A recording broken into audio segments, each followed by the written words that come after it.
Before we start with what I did to the plugins, just a little thing about presets.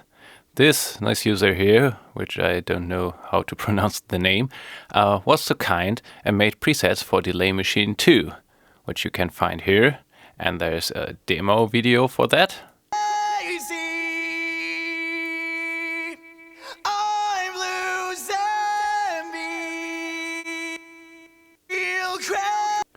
So we have some nice new presets for Delay Machine 2, and I'll put these two links in the description. Hi everybody!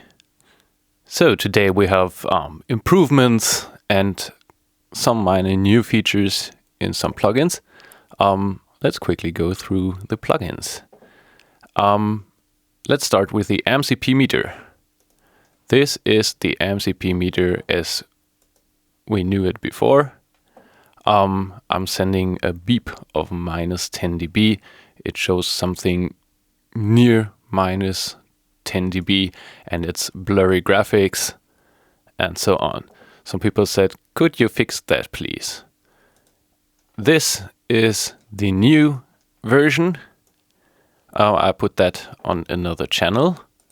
So as you can see, it opens not so big. It's a bit smaller. The scaling for the meter calibration is now shown top left. Everything else is as you knew that before. But we have 3 modes for the needle. It's fast, slow, or regular. And you can switch them by shift right-clicking the interface.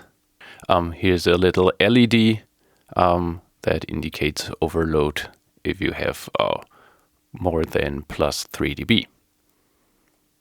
As you can see, there's a new scale in the background. It's 1, 2, 3, 5, 7. Here we had just 3, 5, 7. So I scaled that in another way so the needle points at the correct position. And of course you can do all the adjustments from the MCP panel as well. We have the tape recorder. This is the old version. Same thing, you see the meter scaling here. In the new tape recorder version, whoa, where is it? Here.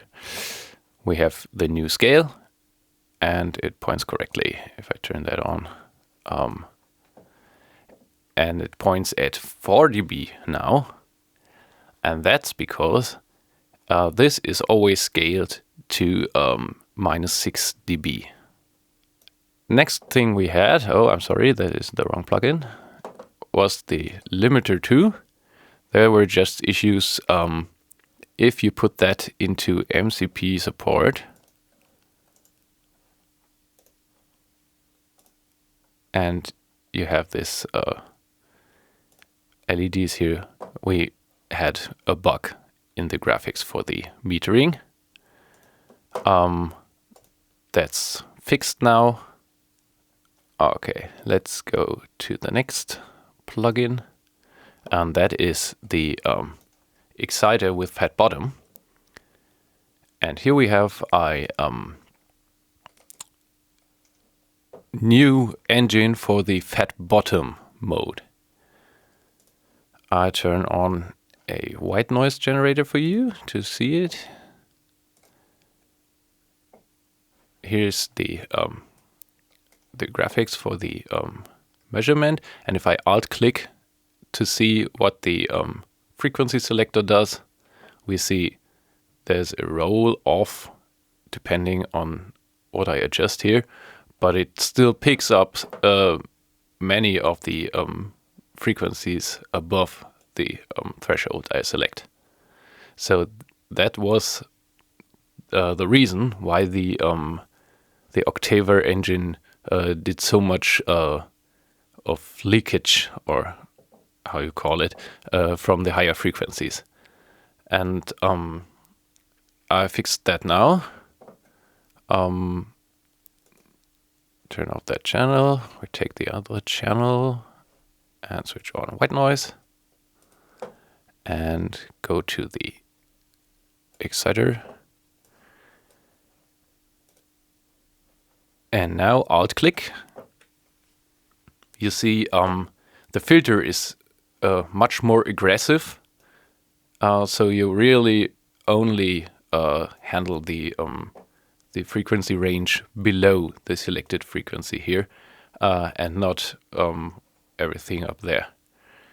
And the mix knob is also adjusted in a new way that it fits more correctly to the percentage here given here. So that should do better now. People had issues because of the way it has to be controlled, the lexicon. And it is, you click an ambience bank, then you take a preset, shiny diamond in this case, and then you have to press recall to get this preset. And some people didn't get it and just thought, I select a bank, I select a preset, and the plugin remains as it is, so there is a bug. That is not a bug, you have to press recall. And to remind you that you have to press recall, for a few seconds this press recall LED thing flashes if you select another preset. There were other questions. Someone asked or said, well, we have this line of LEDs here showing the gain reduction going on in the Disk Treasure plugin, and it seemed to be a bug that not all of the LEDs are displayed here. That is not a bug, it's just because I have not enough space to put all them in here. If I did, they'd get really, really small, and that would make no sense. So I selected the first and then some in between, so you have an idea what's going on in the gain reduction here. Some people asked why they don't see these meters in MCP or other things in MCP, and in my videos that always works. That is because the plugins in MCP need enough space to be shown. So if I scale that mixer, you see everything in this insert slots is adjusted to be in a way correct. But if it is too small, and here's the threshold for too small, it just disappears. So it works for me because I always have the mixer filling the whole screen for the support. So if you choose a theme that has very small spaces for the insert slots, that would be a problem with the MCP support. If you have a small screen, that could be a problem. I can just set that to another mode, this channel, so you see that's much better. You see more of what's going on.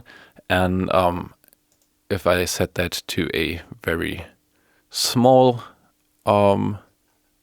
strip, then we don't see anything. So much for now. I hope that helps. Have fun with the plugins, and bye-bye.